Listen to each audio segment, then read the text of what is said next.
Welcome back to another inspiring episode of Invest in Yourself, the Digital Entrepreneur Podcast, where I am, of course, your host, Phil Better, the podcast mogul. I'm going to showcase some extraordinary stories of courage, creativity, and entrepreneurial spirit. Today, we have an amazing guest whose journey is a testament to faith, determination, and the power of storytelling. Today's guest is a talented screenwriter thriving in the faith-based film industry with her husband, Jeffrey. Her unwavering partner in not just business, but in life. This dynamic duo made the bold decision to sell everything and leave Canada behind to pursue their shared dream, creating the Faith and Family Filmmaker Association. Living as digital nomads, they've built a thriving enterprise that equips and empowers filmmakers passionate about telling stories with a Christian worldview. Their journey began with the launch of a screenwriting academy, followed by a podcast that amplifies their mission. Now their business has expanded to offer valuable networking opportunities, uniting creatives to produce impactful, faith-driven films. Get ready for an episode that's filled with inspiration, faith, and entrepreneurial wisdom as we dive into their remarkable story. So please welcome to the show one of the visionary members of the team behind the Faith and Family Filmmakers Association, Jaclyn Whitt. Jaclyn, thank you so much for being here. Thank you for having me. I am excited to chat with you because I'm a film buff. So already, boom, I'm your best friend.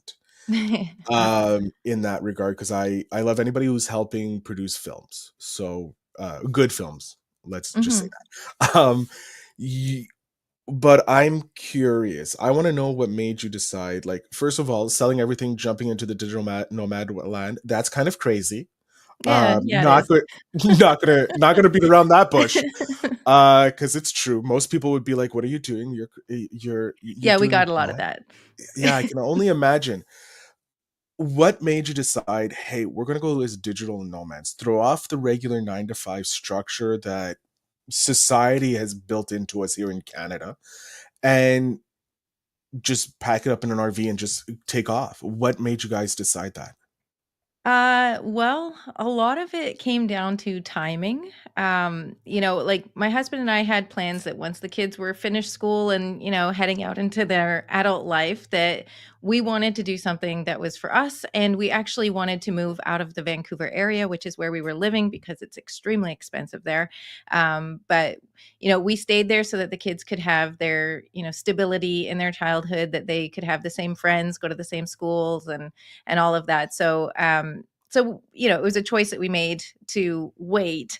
However, we weren't necessarily waiting so that we could move out of the country. We were thinking maybe Alberta or something. But then after everything happened in, 2020, without getting into all of the details of things that happen in Canada, we just kind of felt like maybe another country might be a good option. So it kind of became a bit of a joke with some friends and I, or like my husband and I. So for a few months, we kind of tossed around the idea as if it was like, oh, just some dream we'd never pursue. And then we started to actually look at the reality of maybe we actually could do this. And so then we kind of got to the point where we thought, you know what, yeah, let's do it. So we researched several countries, and we decided on Mexico because my children from my first marriage have family there. And so it just seemed like it would make sense, it'd be a good fit. And then when they came to visit, they could visit their family and stuff like that. So we decided on Mexico. But here's the thing. So I did speak some Spanish. My husband did not speak a word. He knew pleasantries, manners. That's about it. Hi, buy beer if you need, Yeah. that kind of things. Please, thank you. Yeah, Yeah. the general, the Yeah, bare minimum. exactly. Yes. And I'd never even been to Mexico or a Spanish speaking country. So even the Spanish that I did know, I wasn't even sure if I knew enough to get by. But this is like, again, it's that journey of faith where we're like, we really feel like this is what we're supposed to be doing. Also because my husband was working a physical job and he was getting older and his body was very tired and he needed to do something else. And I really wanted to be a full-time writer. At that time, I was a caregiver. I cared for individuals in our home that had disabilities. And so it was a full-time job. So writing was something I only got a few hours a week in. And whenever I had an actual project, then I had to, ask someone else to take over my job so that I could do this other job. And so I thought if we go to Mexico, I could be a full-time writer and then Jeff can start his business. And then it turned out that when we got here and he started building it, I just had a ton of ideas. And so we just dove into the whole thing together. Wow, that's amazing. When you got set up and you decided to create this academy, and you chose a specific niche, you're like, we're gonna stay with our faith because that's something we know and you guys cherish, and obviously it helped you build your family and all that. Um, was there any pushback? Because it is, I don't want to say it's ostracized because it's not. You're really narrowing the niche down, Yeah, very and narrow. some people would be like, as a filmmaker, that's kind of like limiting your opportunities for the Yeah. bigger higher ups to go for it. Did you have pushback for it, or was it more? There was a lot more support for it.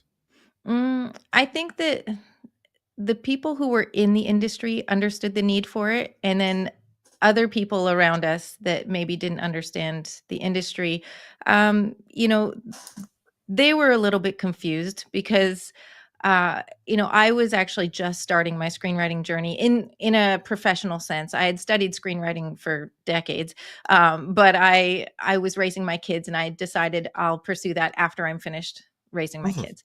And so it was a choice that I made. And so then when I came in, it's like there was kind of this overnight success type thing that happened, but it wasn't without years of preparation.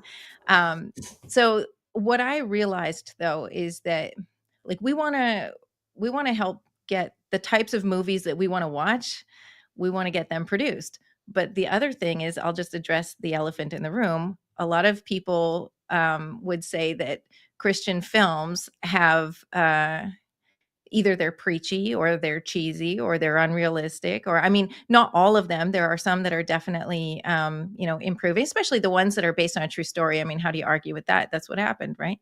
Mhm. uh, but a lot of the narrative fiction stories, there were some issues, within that particular genre. And so what I wanted to do originally, we started just with supporting screenwriters, where I wanted to teach writers, this is how you write a story that has a message and not an agenda, right? This is how Mm. you write something that's compelling, that has real character journeys, something that draws people in, so that we get away from that preachiness and we move into something that is going to be compelling, whether somebody believes the same way that we do or not, that they could enjoy it. The same way that, like, I'm not a spy, but I can enjoy a spy movie, right? I So yeah, it's like, because that would be a very limited number of people who would enjoy spy movies if that was the right? case. Yeah, Yeah. exactly. Okay, so uh, now that you've kind of like addressed that elephant and laid it to rest, in essence, that you're not looking to make those preachy movies anymore, because Mhm. as someone who doesn't who enjoys movies, Christian movies can be, like you said, preachy, and it's off-putting, or they have this very like monotone structure to it. And of course, I'm not Mhm. talking about based on a true story. Those ones, like you said, how can you argue with a true story, whether it's a Right. Christian based or a non-Christian based story?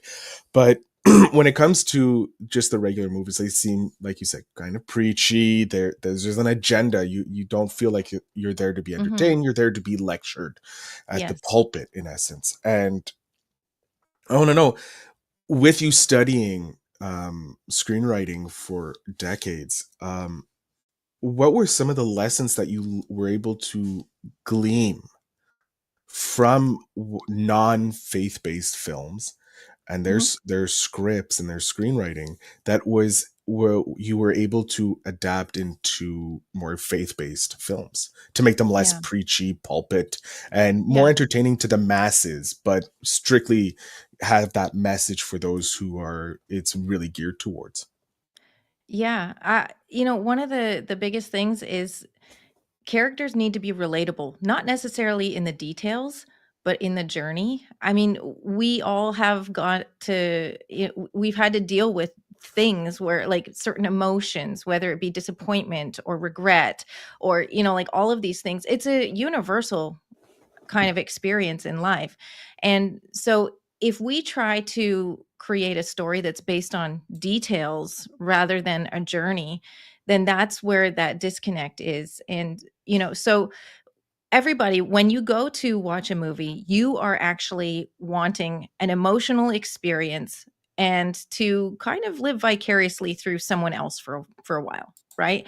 And so if you don't create that journey that has that compelling emotional experience and that the character arc where the character starts one way and ends another way, like you need to see that journey, and the journey itself has to make sense. Like they can't just all of a sudden in the end they've learned something and changed and there was no reason why. Like that's not relatable. We don't just wake up one morning and say, "You know what? This addiction I've had for 20 years, it's just not working for me Yeah, I'm anymore. done with I think that. I'm done." Like nobody does that, right? There has to be things that happen in their life that lead them to this conclusion where they realize, if I don't do this, I am done for. Like people change when there's literally no other choice. Right? Yeah, you're So between a rock so and a yeah. hard place. Yeah, creating that opportunity for people to grow authentically because they've been challenged and they've been pushed and they've had to learn hard lessons. That's where you get that compelling journey and that compelling story where it doesn't matter if you can understand or agree with the person's perspective in life. You can understand and enjoy that journey and that struggle. I love it. Because that is right. You're trying to turn the negative that some people have on Christian films, because like you said, preachy, pulpit type things, and we're trying to change the narrative because there are some great stories that should be shared. And there are many great screenwriters that just need the help to be able to create those films that are entertaining to both non-Christians and Christians alike. And since you're helping grow the film industry and change that face and the other unique challenges in reaching those mainstream, um, what are what are other things you're doing to help filmmakers craft stories that are both compelling and commercially viable? Good question. Yeah, and we are actually going beyond just screenwriters. We've moved into supporting everyone in the industry, like producers and actors, and everybody in between. So education is a big part of it. We provide, like, we bring in people who are good at what they do. Like I do teach some screenwriting classes, but I also bring in other screenwriters where it's like they have proven themselves that they know how to do this well, and we bring them in to teach some workshops. And then same for producers and actors. And like I'm in the process of developing an education course for first ads. A first assistant director is like a really integral part to production.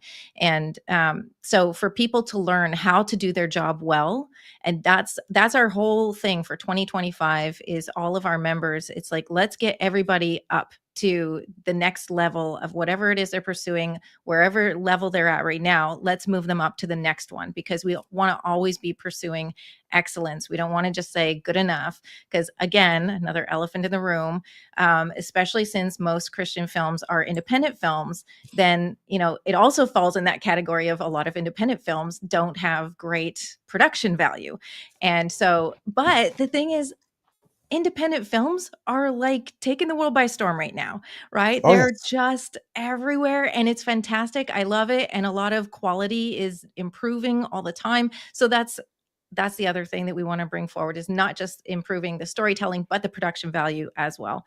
And then we also have networking opportunities where we can bring people together so they can meet each other, because it is an industry that it's not only niche, we're kind of spread out all over the place. And so in order for us to find each other so we can work together, we need this networking opportunity. And then of course, like you mentioned before, we have a podcast, and that introduces a lot of really great players that are making amazing things, and they can share their journey and share their insights, so that whether people have the money to invest in education or not, they can get some information during the podcast. Speaking of the podcast, and I'm glad that you brought it up and I didn't have to shoehorn the podcast in as the podcast Sure. mogul. It's kind of my job to talk about a podcast. Um, what made you guys decide to add the production of a podcast to your plate? Because let's be honest, this is the easy part of any podcast. Chatting to someone, Right, right. so easy. Basically, like the best part of my day. Some people wonder how I can do 4 a day. I'm like, it's easy. It's the pre and the after Yes. production Yes. that's the work. Given that you're a filmmaker and Mhm. you work in the film industry, you understand that the filming part of a movie is the easy part, pretty much. Whereas the pre and the Yeah. post is that's where all the If real you've done your job well yes. beforehand, then your production goes well, yeah. Yeah, if the pre-production is great, the production's going to be smooth sailing with mini bumps, just Yeah, like in anything. theory. In theory, in theory, everything here is in theory. Yeah. We've all had episodes that haven't been great, but how like it's another job on Yeah, it top is. of it.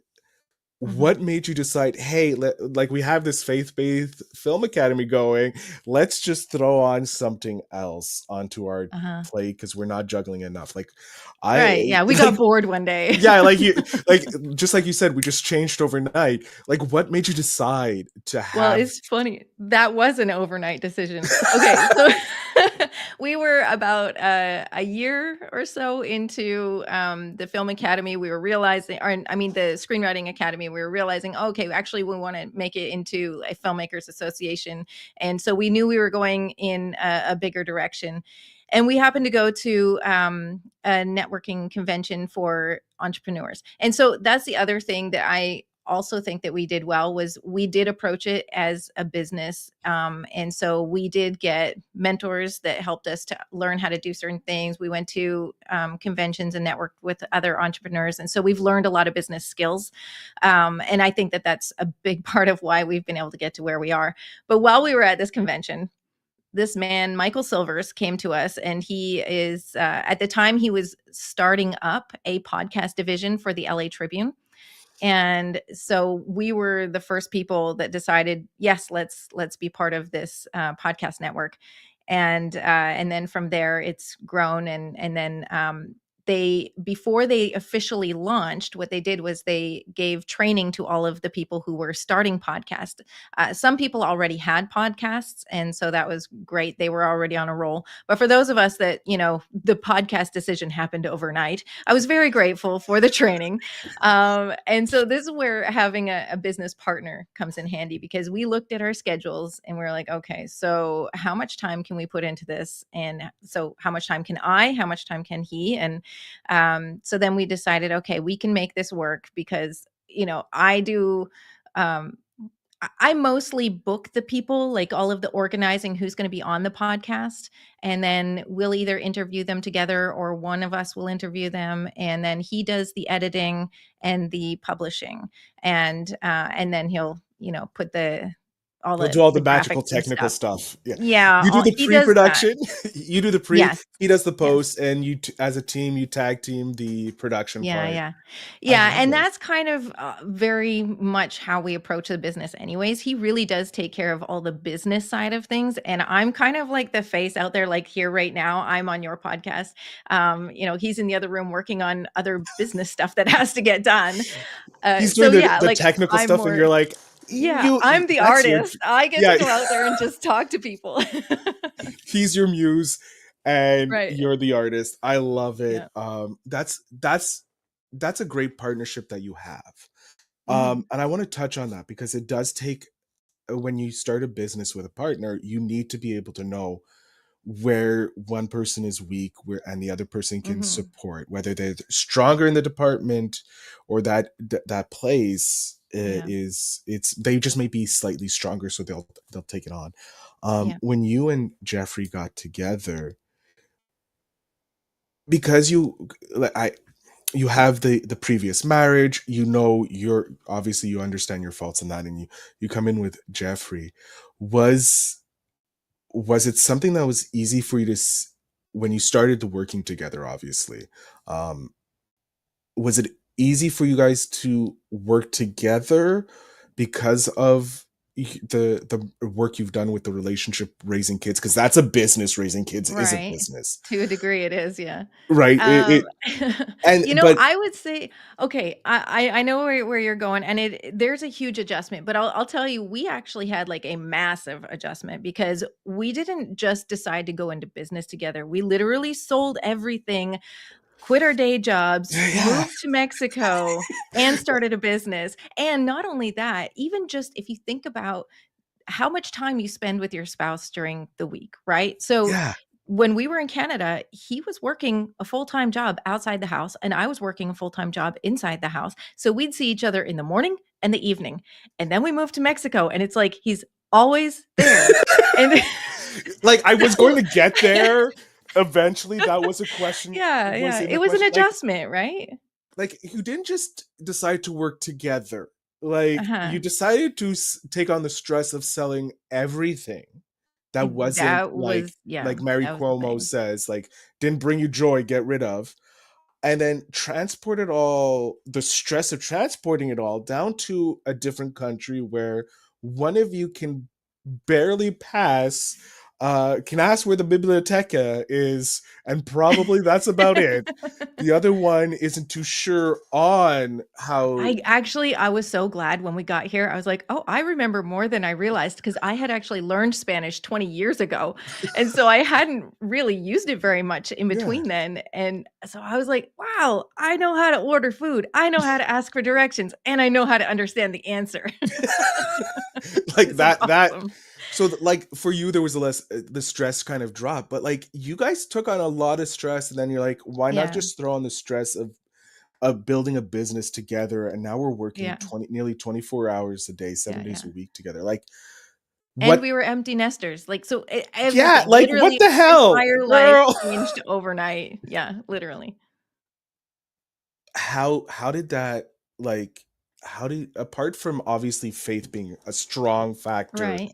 in Yeah. doing this, what other things did you We do? had the same vision. I think that's a really Okay. important piece, right? Like we did have the same goal and vision and so we were moving in the same direction. We also went into it knowing that like we were expecting that we would have to make some adjustments. I mean, I don't know that we really thought about the adjustment that it would be for our marriage like with all of that change. We knew we're moving to another country and so obviously there's going to be an adjustment for the culture and everything.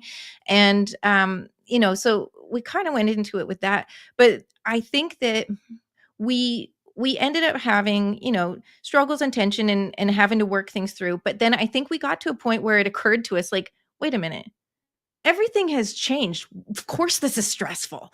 Okay, like, well, let's just try to give each other a break as much as we can. And, and some days were better than others, but we understood like, well, this is why we're here. And if we like, even on a bad day, if we stop and say, well, should we just pack it up and go back home? And the answer is always no.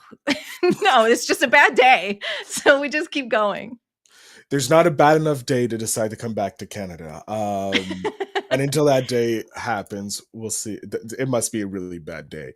But and I love that. Like you guys acknowledge that there was a messed up situation because it's a messed up situation. It's a change of life. Yeah. And that, I guess, because you realized the changes and you were able to take that step back and see the forest instead of the tree.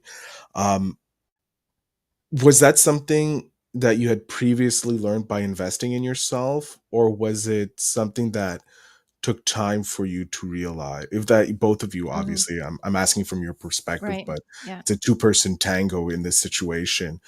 And then how did you go off to invest in yourself to become a better version of yourself? So was, obviously, realizing and being able to step back, was that something you invested in yourself to learn, or was that something that you had to learn?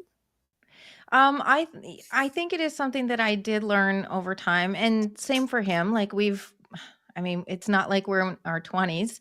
I'm I'm in my 40s and he just turned 60 recently. And so we have lived some life where we've gone through stuff and had to kind of step back and, compose ourselves and regroup and figure out, okay, how do I get through this, right? And so there is some of that.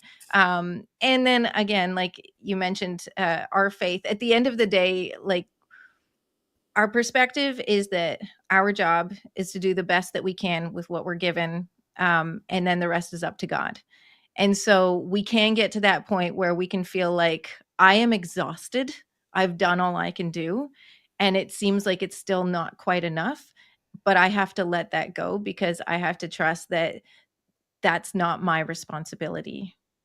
Right. Like I can only do my best. After that, it's up to God. So, yeah. Yeah, it's up to who, the universe, God, whatever you want to call it, because like you said, it's I can do only so much Right. before it's out of my hands. Um, how do you go about investing in yourself? I take it that daily prayer is something that's important to you. Yeah. Um, outside of the that daily prayer and commitment to your faith, what do you do to invest in your skills to become a better version Hmm. of yourself, being an entrepreneur, screenwriter, Right. whatever, what have you? Yeah, yeah, and, it's good that you brought that up because there are 2 things that you have to, invest in yourself with. 1, you have to learn those actual skills that are, that's what you're pursuing, but then those soft skills that will help you to become the person you need to be in order to pursue the thing. And so, yeah, we do, on both sides. I like listening to podcasts like, like this. You can learn so much. Also, we've got some books. We've met people at the different conventions that we've been to where, listening to life stories and other people's life experience, things that they've learned. I mean, mentors are amazing. They've already been where you want to go. So like we have mentors, and we do have people where we have said like we really value your opinion. If you ever see anything going on that we are doing that causes you concern, please check in and address that with us. And so we've got some accountability, and so it's kind of like we've created some safety nets. So as we're pursuing this, we're not alone, and I think that is really helpful. But yeah, education, especially I've found actually as I am mentoring other people and educating them, it forces me to better educate myself because I need to understand the why behind what I'm teaching and not just teaching the details, because if anybody has a question, I need to be able to answer it. Yeah, that is a huge one. Knowing the why behind the why. Um, so with your education going forward, learning different things, becoming a better version of yourself, I want to jump 10 years in the future. I always like looking 10 years in the future Mhm. because I have a big 10-year goal, that eventually one day I'll share. But until I get asked that question, I'm not going to share. But where do you see yourself? Where do you see the FAFF? Sorry, the Faith and FAF. Family Filmmakers There you go. Association. Faith and It Family is it's Filmmaker a mouthful. Association. Where do you see the business? Where do you see your career? Where do you want to be in like 10 Yeah. years? Yeah, okay. I definitely wanna be producing films. I have discovered, at least at this point, I would like to write and be an executive producer. I don't think that I have the personality to be on set regularly, and I think that's really important to know who you are and what your personality is and what works for you and what doesn't. Especially the more that I learn about all the different roles on set, the more that my brain wants to explode. And so I realized like I love being the visionary and I love starting momentum, and then I love passing it off to people that are excited to make it happen. So at least at this point, that's what I want. And so 10 years from now, I would like to have at least 5 of my films produced and having either gone to theatrical release or streaming, but I'd like them to be out there. And I really am excited about the idea that I get to help make other people's careers happen. Like I am connecting people. Part of my job is to connect people, bring them together. And when I do that, and then I see that they're like flourishing and their career is taking off because I help them to make a connection, like that, I'm so excited about that. So I can't even imagine what's going to be happening 10 years from now. I love it, and I love, just as you were talking, your eyes started sparkling. I saw the vision happen for you, so I have no doubt that a minimum of 5 of your films will be produced. I can, I see it within the next 10 years, and I would love for you to, once the fifth one is done, give us a call. You're coming back on the podcast. We'll All talk all right. about it Yeah, because I yeah. want to learn more about how you grew over those 5 films. But we are getting to the end of the episode, which I hate because I'm having a great time with you, Jaclyn. I hope you are having a great time Oh, here. yeah, absolutely. But we're going to jump back to your 10-year-old self here. We went 10 years in the future. Now we're going back to 10-year-old Jaclyn. What's one piece of advice you would love to hand back to your 10-year-old self that you never got when you were 10? Mm. Don't be in such a rush. I was very much an ADHD rushing kind of person. Got to do this, got to do that, and hands in so many things. In some ways, it may have served me, but I think that I would have enjoyed it more if I had slowed down.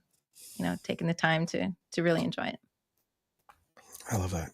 We all need that. We all need to slow down every once in a while and smell those flowers that are around our path Hmm. as we go through our forest of life.